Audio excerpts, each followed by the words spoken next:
Welcome to my channel. This is where we speak from the heart, where every story leaves a lesson, and every word becomes a step toward courage, hope, and change. If you're someone searching for truth, strength, and inspiration, you're in the right place. Subscribe, like, and comment. Give us the motivation to work harder, to create deeper stories, and to keep reaching your heart. So let's grow together. Stop. Just stop right now. Close that English grammar book. Put down your phone with its 100th Learn English Fast video. I need you to ask yourself one terrifying question. How many more tomorrows do I have left? How many more moments of humiliation can your soul take? How many more opportunities will you watch slip through your fingers because your voice was trapped inside you? Now close your eyes. I need you to remember. Not just remember, but relive that moment. You're in that meeting. Your boss turns to you and says, "Walk me through your analysis." Simple words. But in that instant, your mind doesn't hear a question. It hears a trigger. A storm of panic erupts inside your head. The words you spent nights memorizing vanish into a dark fog. Your throat becomes a locked vault. You feel the heat of every pair of eyes on you. You see the subtle shift in your boss's expression from expectation to patience, then to pity. And in that crushing, deafening silence, the voice in your head screams the only truth it knows. You are a fraud. You will never be enough. You have tried everything. You've invested a fortune in courses. Your notebooks are monuments to forgotten vocabulary. You've sacrificed countless hours, believing that more effort would finally break the wall. But the wall only gets higher. Let me reveal the terrifying truth. The problem is not your effort. It is not your intelligence. The problem is a silent parasite that has made a home in your mind. It feeds on your progress. It drinks your confidence. It methodically strangling your future. Its name is the Translator, and it is not your helper. It is your jailer. The Translator is the desperate, frantic voice that hijacks your brain in the split second between sound and understanding. You hear success, and the Translator shrieks "Kamiyabi." You hear "I'm thrilled," and it scrambles for an Urdu equivalent. It never rests. It turns every conversation into a high-stakes, exhausting mental torture chamber. It is destroying you piece by piece, and here's how. First, the theft of your voice. When you want to speak, you don't communicate. You initiate a complex, faulty assembly line. A brilliant thought is born in your mind.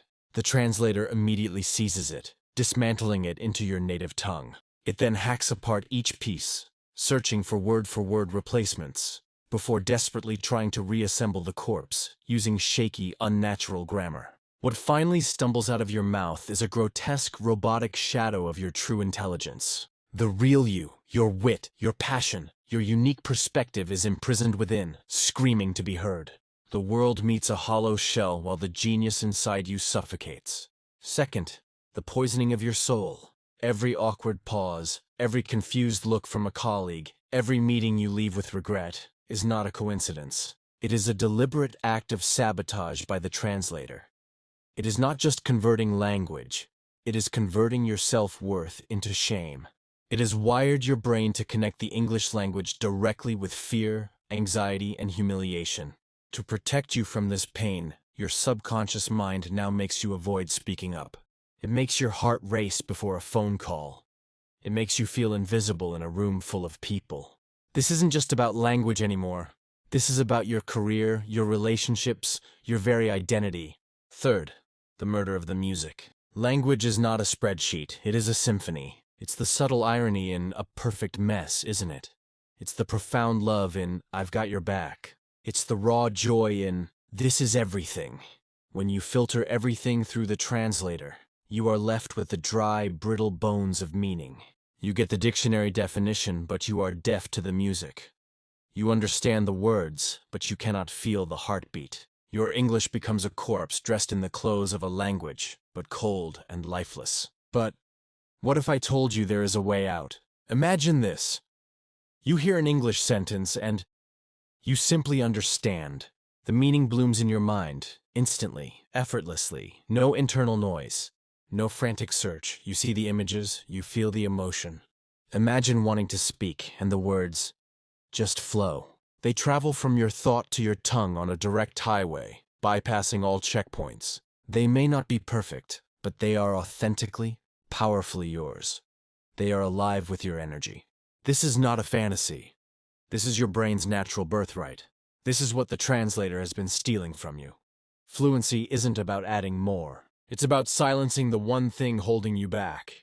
This is your revolution. Today we evict the parasite.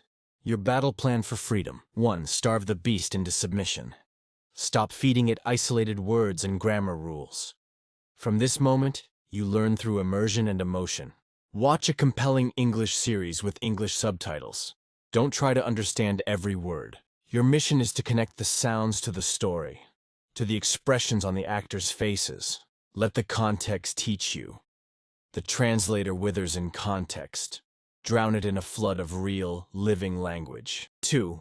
Build a fortress of English in your mind. For 15 minutes each day, you will practice ambient English thinking. Sit in silence. Observe your environment. Describe everything you see, feel, and hear, but only as concepts in your mind. Smooth table. Buzzing phone. Weight of responsibility. Do not allow a single word in your native language to form. You are constructing a direct neural pathway. A sanctuary where the translator is banned. 3. Embrace the beautiful productive struggle. When you encounter an unknown word, do not grab the dictionary. Sit with the discomfort. Let your brain become a detective, piecing together clues from the conversation, the situation, the emotion. This struggle is where true, unshakable learning is forged. You are training your brain to be intuitive, not just a robotic translator. 4. Become your own most patient listener. Talk to yourself, constantly, out loud. Narrate your life as you cook, drive, or walk. I'm adding spices to the pot. It smells amazing. I hope it turns out well. The ironclad rule: absolutely no mental translating. If you can't find a word, describe it. The round thing you use to steer a car. The steering wheel. You are building the muscle memory for spontaneous, fluid speech. The path to fluency is a path of surrender. It is the courageous act of letting go of the crutch to finally learn how to run. You have carried this jailer on your back for long enough. You have funded your own imprisonment for too many years. The cage door is not locked. It never was. You have just been listening to the lies of the translator who told you it was. Take a deep, powerful breath. Feel the air of freedom waiting for you. Now make the choice. Visualize the translator in your mind. See its face. See the chains it has placed on you. And with all the strength of the person you were meant to be, say the words. You are fired. Turn the key. Open the door. Step into the light. And let your voice finally be heard.